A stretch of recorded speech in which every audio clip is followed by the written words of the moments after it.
처서가 지났는데도 아직 덥죠. 그러니까 올해 여름은 세계적으로 가장 더운 해였다고 합니다. 오늘 이스라엘 사람들이 출애굽하여서 홍해를 건넌 후에 바로 3일 후에 무더위에 물이 없어서 힘들어하는 내용을 살펴보겠습니다. 이스라엘 사람들이 이제 출애굽하여서 하나님이 베풀어 주신 기적으로 홍해 바다를 건넜던 그들은 첫 번째로 스루 광야에 들어가게 됩니다. 만약에 우리도 홍해 바다를 건너는 현장에 있었다면 어땠을까요? 한번 상상해 보시죠. 120m 높이의 물이 벽을 이루고 또 15km의 큰 바다를 건널 때 감동은 얼마나 신비로웠을까요? 물고기들이 왔다 갔다 하고 그 물고기 이렇게 손으로 이렇게 만져볼 수도 있었을 것 같아요. 그죠? 그러니까 거대한 수족관을 통과하는 그 감동은 아마 이루 말할 수가 없었을 것 같습니다. 네, 15장 2절에 보면 모세의 노래가 있습니다. 우리 다 같이 한번 읽어볼까요? 시작. 여호와는 나의 힘이요 노래시며 나의 구원이시로다. 그는 나의 하나님이시니 내가 그를 찬송할 것이요 내 아버지의 하나님이시니 내가 그를 높이리로다. 이렇게 모세가 노래를 하고 있죠. 하나님을. 그 다음에 또 미리암의 화답의 노래가 있습니다. 15장 21절 보실까요? 시작. 미리암이 그들에게 화답하여 이르되 너희는 여호와를 찬송하라. 그는 높고 영화로우시며 말과 그 탄자를 바다에 던지셨음이로라 하였더라. 이렇게 화답의 노래까지 이렇게 기록이 되어 있습니다. 얼마나 감동과 흥분이 있었겠습니까? 그러나 22절부터는 상황이 완전히 바뀌게 됩니다. 22절에 보면 그들이 나와서 수루 광야로 들어가서 사흘 길을 걸었으나 물을 얻지 못하고 감격으로 홍해를 건너서 첫 번째 스루 광야에 들어가는데 거기서부터 사흘 길을 걸었지만 물을 얻지 못했습니다. 광야의 상황은 어떨까요? 광야는 낮에 40도에서 58도까지 올라간다고 합니다. 우리나라도 올해 폭염 때문에 많이 힘드셨죠? 우리나라에서 35도 정도 올라갔었잖아요, 군산에. 근데 이렇게 막 열기하고 우리나라는 막 습도까지 같이 올라와서 막 숨이 턱 막히는 그런 힘듦까지 저는 느꼈었거든요. 우리가 이렇게 습도와 열기가 이렇게 35도만 올라가도 막 이렇게 힘든데 그런데 그 중동 지역은 아무리 이렇게 온도가 올라가도 습도가 없기 때문에 그늘로만 들어가면 시원하다고 합니다. 그렇지만 중동 지역의 그 열기는 우리나라와는 비교할 수 없을 정도로 대단하다고 합니다. 그런 상황 속에서 하루 지나고 이틀 지나고 준비했던 물은 다 바닥이 나고 3일 길을 갔지만 물을 찾지 못했습니다. 얼마나 목마르고 몸은 축 처져 있었을까요? 그때부터 서서히 이제 고통이 스며들기 시작합니다. 자결하는 태양 아래에서 마실 물이 없습니다. 몸은 지쳐갑니다. 이런 상황 상상해 보시기 바랍니다. 여러분도 그런 상황 느껴보신 적 있으신가요? 23절에 보면 또 마라에 이르렀더니 드디어 이제 마라에 도착합니다. 물을 발견합니다. 야, 물이다. 그러나 어떻게 됐어요? 23절 보면은 그곳의 물이 써서 마시지 못하겠으므로 그 이름을 마라라 하였더라. 마라 지역의 뜻은 쓰다. 괴롭다라는 뜻으로 이 지역의 물맛이 짜고 써서 마실 수가 없었기 때문에 생긴 명칭이라고 합니다. 발견한 그 물은 너무 짜고 써서 마실 수가 없었습니다. 바로 3일 전에 하나님의 그 엄청난 그 능력을 행하셔서 홍해 바다를 건너면서 아우성치고 소리지면서 하나님을 감사했는데, 이제는 햇볕은 점점 더 뜨거워지고 물은 없어 목이 타는 듯이 마릅니다. 이런 상황 속에서 어느 누구도 아마 감사하는 사람이 없었을 것 같습니다. 3일이지만 그 3일이 결코 짧은 3일은 아닙니다. 그렇죠? 그런데 하나님은 왜 이렇게 인도하셨을까요? 왜일까요? 하나님은, 그러니까 구원받은 하나님의 자녀들은 구원하신 다음에 곧바로 훈련해 나가시는 것을 볼 수가 있습니다. 25절에 보면 그들을 시험하실세. 하나님은 테스트하십니다. 훈련하시면서 우리를 이렇게 빚어가십니다.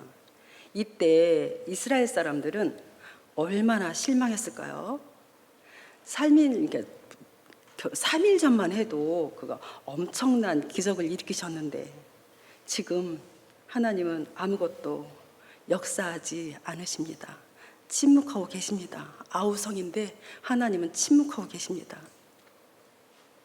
심지어 마실 물조차도 없는 고통스러운 상황 속에 직면하게 됩니다. 이때 이들의 그 실망감은 엄청났을 것으로 보여집니다. 하나님이 그 이스라엘 사람들에게 그 인생의 쓴맛을 보여주시는 것 같습니다. 이렇듯 우리에게도 우리를 구원하신 다음에 우리의 현실의 삶에 들어왔을 때 인생의 쓴맛을 보게 됩니다. 빌립보서 1장 29절 화면 보고 읽어보실게요. 시작. 다만 그들을 뿐만 아니라 고난도 함께. 아멘. 이렇듯 하나님은 우리를 구원해 주실 뿐만 아니라 고난도 받게 하게 하심이라고 이미 말씀하셨습니다. 고난 받는 것을 좋아할 사람은 아무도 없으니까 실망스럽죠. 또 하나님은 말씀하십니다. 제가 읽어드릴게요. 15장 26절. 이르되 너희가 너희 하나님 나 여호와의 말을 들어 순종하고 내가 보기에 의를 행하며 내 계명의 귀를 기울이며 내 모든 규례를 지키면 내가 애굽 사람에게 내린 모든 질병 중 하나도 너희에게 내리지 아니하리니 나는 너희를 치료하는 여호와임이라. 신명기도 8장 2절에 제가 또 읽어드리겠습니다. 내 하나님 여호와께서 이 40년 동안에 내게 광야길을 걷게 하신 것을 기억하라. 이는 너를 낮추시며 너를 시험하사 내 마음이 어떠한지 그 명령을 지키는지 지키지 않는지 알려 하심이라. 이렇게 하나님은 이런 시련을 통해서 나를 낮추시고 나를 겸손하게 하신다고 하십니다. 우리가 고난을 당하고 힘든 일을 겪게 되면 나는 낮아지게 됩니다. 또 25절 후반절에 보면은 여호와께서 그들을 위하여 법도와 율례를 정하시고 그들을 시험하실세. 하나님께서는 시험하시는데 백성들이 순종하는지 안 하는지 언제나 감찰하신다는 사실을 지적한 말입니다. 이 시험으로 인한 시련을 통해서만이 인내와 순종과 자기 부인의 힘을 기르게 되며 하나님은 그렇게 기르도록 하십니다. 결국 하나님의 적합한 군대로서 가나안을 정복할 수 있는 자질을 구비하게 하시는 것입니다. 그러나 이런 하나님의 뜻을 알 수 없었던 이스라엘 백성들은 고통스럽고 불편한 상황에 직면하자 곧 어떻게 하죠? 모세를 원망합니다. 24절에 보면 백성이 모세에게 원망하여 이르되 우리가 무엇을 마실까 하매, 이들은 홍해 사건을 체험한 큰 기쁨 속에서 하나님을 경외하고 모세를 믿었던 3일 전에 태도와는 달리 환경이 조금 변해서 갈증나고 육체의 피로가 오면서 곧 불평과 불만을 터뜨린 것입니다. 여기에서 원망의 뜻은 히브리어로 룬으로 고집이 세다, 또 밤을 새워 머물다라는 뜻으로 이스라엘 백성이 밤을 새워가면서 감정을 다해서 불평한 것을 볼 수 있습니다.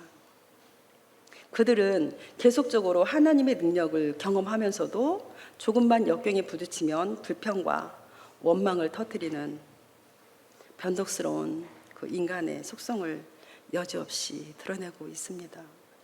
이때 모세가 이 문제를 해결하는 모습을 한번 살펴보겠습니다. 25절을 보면 한번 보실까요? 25절. 자, 모세가 여호와께 부르짖었더니 여기까지 부르짖었더니 지도자로서의 모세는 문제 해결을 위해서 간절히 기도합니다. 모세가 여호와께 간청하여 부르짖는 것을 보게 됩니다. 우리가 감당이 안 되는 힘든 일을 당할 때 우리가 해야 할 일은 부르짖는 것입니다. 하나님, 어떻게 하면 좋을까요? 하나님, 해결책을 알려주십시오. 하나님, 이 상황 속에서 하나님께서는 무엇을 가르치시기를 원하시는지요? 라고 간절히 부르짖는 것이 답입니다. 여기에서 백성들은 모세와 달랐습니다. 백성들은 무엇부터 했죠? 네, 원망부터 했습니다. 그러나 모세는 무엇을 했죠? 부르짖었습니다. 그러니까 부르짖는 모세에게 하나님은 해결책을 보여주십니다. 15장 25절 보면 여호와께서 그에게 한 나무를 가리키시니 그가 물에 던지니 물이 달게 되었더라. 오늘 제목 말씀입니다. 한 나무. 가르쳐 주신 그 한 나무를 물에 던졌더니 그 물이 달게 되어 마실 수가 있게 되었습니다. 이렇듯 우리가 고난 가운데 또 연약함 가운데 있지만 예수 그리스도의 십자가라는 한 나무를 던질 때 당장 눈앞의 상황은 변한 것이 없는데 그 고난 가운데서 기쁨을 누리게 되며 또 그 고난과 연약함에 눌리지 않고 그 문제를 밟고 일어서게 되며 감사하게 되는 것을 우리는 경험하게 됩니다. 우리는 예기치 않았던 일을 당했을 때 둘 중에 하나가 있습니다. 원망할 것인가, 부르짖을 것인가. 정답은 항상 부르짖는 데 있습니다. 아멘. 하나님께 간구하고 도움을 청할 때 하나님은 해결책을 보여주십니다. 그리스도인의 삶은 언제나 문제나 어려움이 없는 것이 아니라 우리도 세상 사람과 똑같이 그런 어려움과 문제를 만날 수가 있습니다. 그렇지만 그 문제 가운데서도 주님을 바라보면서 부르짖을 때 우리 삶 가운데 역사하셔서 우리의 마음과 환경이 쓴물이 단물로 바뀌게 됩니다. 다시 주님께로 나아가게 합니다. 그 고난을 통해서 역사하시는 하나님을 우리는 보게 됩니다. 15장 27절 다 같이 읽으시겠습니다. 15장 27절. 자, 시작. 그들이 엘림에 이르니 거기에 물샘 12과 종려나무 이룬 그루가 있는지라.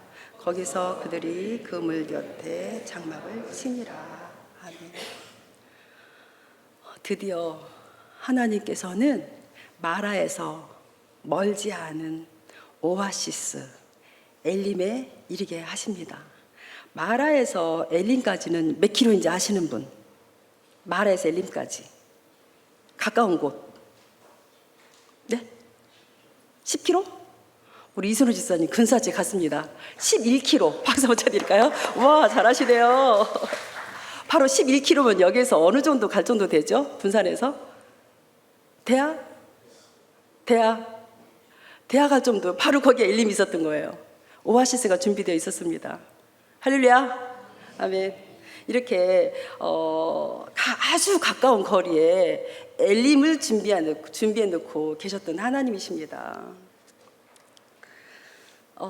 거기에는 샘물이 12개가 있었으므로 각 부족이 한 개씩 차지할 수 있었고, 이제 그들을 힘들게 했던 물 때문에 원망하지 않아도 되었습니다. 또한 그곳에는 하나님이 또 보너스를 주셨어요. 뭘 주셨을까요? 그들을 휴식하게 해줄 종려 70그루의 나무도 함께 있어서 그들에게 기쁨을 주셨던 것을 보게 됩니다. 즉 주님의 공급하심을 경험하게 되었습니다. 아멘. 말씀을 정리하겠습니다.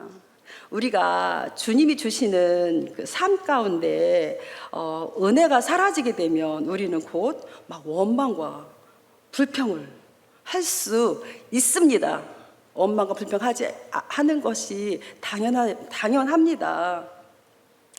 그러나 오늘 말씀을 통해서 우리가 무엇이 부족한지 이제 깨닫고 이제 우리가 바꾸면 되겠죠. 이렇듯 하나님이 우리에게 베풀어 주신 은혜와 삶 가운데 그 복 주심 때문에 우리가 기뻐했었다는 것을 우리는 자신을 돌아보면서 알 수가 있습니다. 놀라운 기적을 경험한 이스라엘 사람들 또한 하나님은 언제든지 무엇이든지 자신이 원하는 것을 다 해주시는 분으로 알게 되었겠죠. 그러나 하나님은 왜 이런 고난을 주셨을까? 뭐냐면 하나님은 우리 삶의 주인이 되시기를 원하시고 우리를 말씀 앞에 순종하는 자로 빚어가시기를 원하시는 하나님이셨습니다. 아멘. 이스라엘 백성이 첫 번째 배우는 것 또한 그런 것 같았습니다. 우리도 이스라엘 백성과 마찬가지입니다. 우리 인생은 굉장히 씁니다. 맞습니까? 안 쓰신가 봐요. 매우 씁니다. 그러나 우리는 항상 그 바람잘 없는 그 인생 앞에 스트레스 받고 걱정거리와 염려와 그 육신의 아픔들이 떠나질 않아요. 그러므로 우리는 정말 쓴 인생을 피할 수가 없습니다. 삶이 실망스럽고 또 어려움에 처했을 때 그때 우리는 어떻게 해야 할까요? 내 인생의 쓴물을 단물로 바꿀 수 있는 비결은 뭘까요? 그 쓴 인생에 예수 그리스도의 십자가라는 그 한 나뭇가지를 던질 때 우리 인생이 달게 되는 것입니다. 그렇게 할 때 우리 인생은 곧 오아시스인 엘림에 이르게 된다고 성경에 지금 기록하고 있습니다. 쓰고 쓴 나의 인생이 고난과 연약함 이런 것들은 어느덧 사라지고 예수 그리스도의 그 한 나무의 그 치유하심으로 우리 인생이 삶 가운데 치유가 일어나서 또 영적으로 육적으로 삶적으로 하나님의 공급하심을 우리는 경험하게 되는 것입니다. 하나님이 주시는 것은 정말 아까 우리 집사님 기도하신 것처럼 세상이 주는 것과 정말 다르다는 것을 우리 성도님들은 아마 경험하셨으리라 믿습니다. 우리 모두 이런 삶이 되시기를 주님의 이름으로 축복합니다. 아멘. 기도하시겠습니다.